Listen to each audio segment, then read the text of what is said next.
एक ऐसा देश जिसने पिछले 4 सालों में इतनी मेहनत की है कि आज इन्होंने अपनी नई कहानी लिख दी। इसी देश में दुनिया का सबसे पहला इंसान बसा था। एक ऐसा देश जिसकी खूबसूरती को देखने के लिए इतने लोग आते हैं जितने की यहाँ की आबादी भी नहीं है। ये दुनिया के सबसे अमीर देशों में से एक है। इस देश में आप जोर से हॉर्न नहीं बजा सकते हैं। इस देश के सारे घर, ऑफिस और इमारतें आपको सफेद देखने को मिलेंगी और इस देश में है सबसे बड़ा तेल भंडार। दोस्तों, आज हम बात कर रहे हैं शानदार देश ओमान की। तो अपना सीट बेल्ट बांध लीजिए अच्छे से और निकलते हैं ओमान की एक शानदार सफर पर। सबसे पहले आपको बता दें कि ओमान का ऑफिशियल नाम है द सल्तनत ऑफ ओमान। देश की कुल आबादी है 50 लाख के आसपास। कुल आबादी की 87% लोग शहर में रहते हैं तो 13% गाँव में। ओमान की राजधानी शहर है मस्कट, जो राजधानी ही नहीं बल्कि यहाँ का सबसे बड़ा शहर भी है। ये शहर आधुनिकता और परंपरा का अद्भुत संगम है और ओमान का एक बहुत बड़ा पर्यटन केंद्र भी। ओमान का बॉर्डर चूंकि साउथ में है, अरब सागर से जुड़ा हुआ है, इसीलिए यहाँ पर भी मछली पालन का बड़ा काम होता है। ये बहुत बड़े पैमाने पर मछली पालन करते हैं और कई सारे लोग इस काम में जुड़े हुए हैं। यहाँ के लोग मछलियों को पकड़ के दूसरे देशों में निर्यात करते हैं। देश की इकॉनमी को मछली के कारोबार से बड़ा फायदा मिला है। साथ ही ये देश खजूर, मछली और कुछ अलग तरह की एग्रीकल्चरल प्रोडक्ट का भी निर्यात बड़े स्तर पर करता है। तभी तो यहाँ पर कई सारे लोग इस तरह के काम पर लगे हुए हैं। यहाँ लोगों के बीच में नए नए बिजनेस को डेवलप करने का बहुत शौक है। इतना ही नहीं, ओमान का एक और कारोबार जो कि इस देश को दिन ब दिन अमीर बना रहा है, वो है लाखों की संख्या में सालाना दुनिया के लोगों का इस देश में आना। दोस्तों, टूरिज्म यहाँ का एक बड़ा बिजनेस है और इससे ओमान देश की खूब कमाई होती है। लेकिन ओमान में टूरिज्म को ऐसे ही बढ़ावा नहीं मिला है। इस देश के सुल्तान ने एक से बढ़कर एक हिस्टोरिकल प्लेस को डेवलप किया है। इसे देश के बड़े शहरों से जोड़ा ताकि अगर सैलानी आए तो उन्हें किसी तरह की कोई परेशानी ना हो। आज उनकी सोच के दम पर ओमान दुनिया भर के लोगों को अपने देश की ओर आकर्षित करने में सफल हो रहा है। ओमान देश एक समय बहुत ही गरीब हुआ करता था। 1970 तक इस देश में बहुत गरीबी हुआ करती थी। इतनी परेशानी थी कि यहाँ के लोगों के पास खाना खाने तक के लाले पड़े थे। पहनने के लिए कपड़े नहीं थे। यहाँ के लोगों की रहन सहन की ज्यादातर अफ्रीकी देशों की तरह हुआ करते थे। लेकिन 1970 में एक चमत्कार हुआ और उसके बाद से इस देश की कहानी ही बदल गई।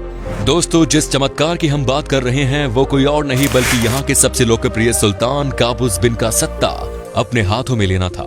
इस देश को उन्होंने अपने हाथों में 23 जुलाई 1970 को लिया और उसके बाद से सुल्तान इस देश का सब कुछ बदल कर रख दिया। हालांकि सुल्तान काबूस बिन इसी साल 10 जनवरी को दुनिया से हमेशा के लिए चले गए, लेकिन आज अगर ओमान देश को दुनिया के नक्शे पर लाने का काम किसी ने किया तो वो यही था। ओमान में 1970 तक कोई होटल नहीं था, लेकिन आज इस देश में 100 से ज्यादा 5 स्टार होटल हैं और 4 दुनिया के सबसे बेहतरीन 7 स्टार होटल भी है इस देश में मौजूद, जो कि देश की टूरिज्म को बढ़ाने में काफी अहम भूमिका निभाते हैं। ये भी वजह है कि इस देश में लगातार टूरिज्म का काम बढ़ता जा रहा है। ओमान में 1970 के बाद इतने सारे बदलाव देखने को मिले, जिसमें से एक है एजुकेशन को बढ़ावा देना। कहाँ एक समय इस देश में पढ़े लिखे लोगों की संख्या देश की आधी आबादी में नहीं थी और कहाँ आज इस देश में 92% लोग पढ़े लिखे मिलेंगे। यहाँ के सुल्तान ही ये बात कहा करते थे कि शिक्षा दुनिया में सबसे अच्छा इन्वेस्टमेंट है। आपको बता दें कि ओमान देश में मेडिकल की पढ़ाई करने वाले स्टूडेंट का खर्चा यहाँ के सुल्तान ही उठाते हैं। जी हाँ, यहाँ मेडिकल की पढ़ाई बिल्कुल मुफ्त है भाई। ओमान एक अरबिक मुस्लिम देश है और ओमान में रहने वाले लगभग 75% लोग मुस्लिम हैं। देश की बाकी अरबिक देशों की तरह यहाँ महिलाओं के साथ किसी भी तरह का भेदभाव नहीं होता है। इस देश में महिलाओं को पूरी आजादी है अपने तरीके से जिंदगी जीने की। साथ ही यहाँ की महिलाएं न सिर्फ मनचाहा जॉब करती है बल्कि आजकल देश की सेना में भी शामिल हो रही हैं। जब भी हम जानते हैं कि अरबिक देश में महिलाओं को ज्यादा आजादी नहीं दी जाती, लेकिन ओमान इस मामले में अलग है। यहाँ की महिलाएं वोटिंग में भी हिस्सा लेती हैं और सरकार बनाने और हटाने में इनका अहम भूमिका होता है। ओमान देश के लोग बहुत ही गंभीर स्वभाव के होते हैं। यहाँ के लोग न तो किसी से कुछ ज्यादा बोलते हैं और न ही किसी की बात पर लड़ते हैं, लेकिन ऐसा नहीं है कि ये घमंडी है। ये लोग बहुत ही ज्यादा सादे होते हैं और सबसे अच्छी बात ये कि यहाँ पर जो एक बार नियम बन जाता है उसे यहाँ के हर नागरिक पालन करते हैं। यही वजह है कि इस देश ने खूब तरक्की की है। दोस्तों, ओमान के लोगों के बीच में लेमन टी पीना बहुत पसंद है। आपको सुबह सुबह इस देश में सबसे पहला ड्रिंक के रूप में लेमन टी ही मिलेंगी, जिसे पीकर आपका मन फ्रेश हो जाएगा। ओमान के लोगों को डेजर्ट में आइसक्रीम खाना सबसे ज्यादा पसंद है। आप जब इस देश में आओगे तो आपको पता चलेगा कि यहाँ पर किस तरह आइसक्रीम लवर है। यहाँ एक से बढ़कर एक फ्लेवर का आइसक्रीम खाने को मिलता है। सबसे अचंभित करने वाली बात तो ये है कि इस देश में चिली आइसक्रीम भी मिलता है। अगर आपको शराब से लगाव है तो सुनकर दुख लगेगा कि ओमान में शराब पर बैन लगा हुआ है, खास करके मुस्लिमों के लिए। अगर इस देश में कोई शराब पीते हुए पकड़ा जाता है तो उसके खिलाफ सख्त कार्रवाई की जाती है। लेकिन ईसाई लोगों के लिए इस पर छूट है, लेकिन उन्हें भी शराब पर अपनी मंथली इनकम का 10% से अधिक खर्च करने की अनुमति नहीं है।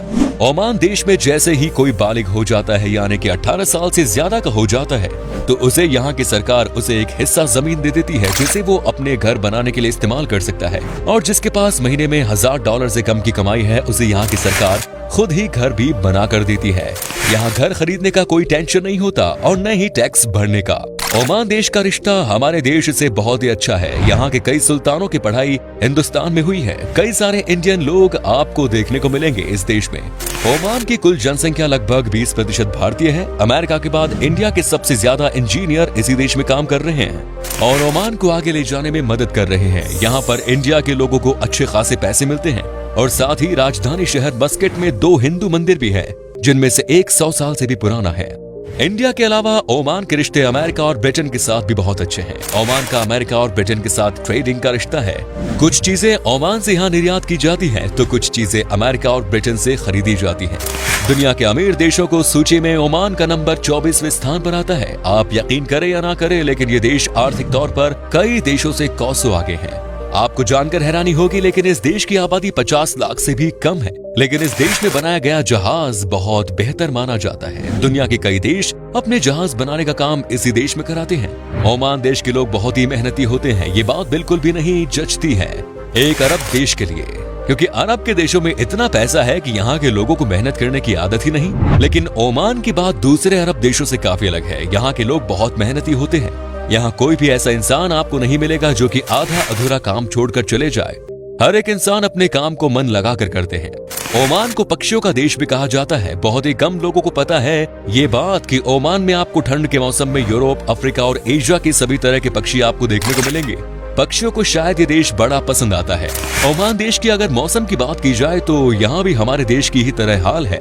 यहाँ गर्मी के मौसम में बहुत गर्मी पड़ती है, तो वहीं ठंड के मौसम में औसतन ठंड होती है, जबकि जुलाई से लेकर सितंबर के महीने में कई बार बारिश भी देखने को मिलेगी। दोस्तों, ओमान में जुर्म का कोई नामो निशान नहीं है। यहाँ के नियम कानून इतने खतरनाक है कि किसी की हिम्मत ही नहीं होती है कि कोई जुर्म करने के बारे में सोचे भी। इसीलिए यहाँ टूरिस्ट बेफिक्र होकर आते हैं और बिना किसी चिंता के घूमते हैं। यहाँ पर रात में भी आप आराम से घूम सकते हैं। साथ ही ओमान के लोगों का व्यवहार भी बहुत ही फ्रेंडली होता है और ये आपको किसी भी काम के लिए मना नहीं करेंगे। ओमान की एक और चीज जो कि पूरी दुनिया में पॉपुलर है, वो है समुद्री बीच पर बारबेक्यू करना। जी हाँ दोस्तों, आपको ओमान के लगभग हर समुद्री बीच पर बारबेक्यू करते हुए कई लोग नजर आ जाएंगे। यहाँ बीच के किनारे ही लोग टेंट लगाकर अपना दिन गुजारना पसंद करते हैं। और अगर आपको शांतिपूर्ण जगह चाहिए तो ओमान आपके लिए बेस्ट डेस्टिनेशन है। ओमान की शकिया का रेगिस्तान सैलानियों के लिए लोकप्रिय डेस्टिनेशन है। कई सारे लोग यहाँ रेगिस्तान में सफारी का मजा लेने के लिए जाते हैं। चलिए दोस्तों, अब हम आपको बताते हैं कि क्या है यहाँ का वीजा प्रोसेस। आपको बता दें कि आपके पास अगर सारे डॉक्यूमेंट्स मौजूद हैं तो आपको वीजा 4 दिन के अंदर अंदर मिल जाएगा। ओमान में घूमने के लिए 6 से 7 दिन में लगभग 60 से 80 हजार रुपए खर्च करने होंगे। दोस्तों, ओमान की करेंसी ओमनी रियाल है, जिसकी वैल्यू लगभग 194.73 भारतीय रुपए के बराबर होता है। तो दोस्तों, ये था दुनिया का सबसे बेहतरीन देशों में से एक ओमान। कैसा लगा बताइए हमें कमेंट्स में। क्या कभी आपने विजिट की है इस देश की, और अगर की है तो आपका एक्सपीरियंस कैसा रहा ये भी हमारे साथ शेयर कीजिए। उम्मीद है ये एपिसोड आपको बहुत पसंद आया होगा। वीडियो को अंत तक देखने के लिए सभी दर्शकों का शुक्रिया।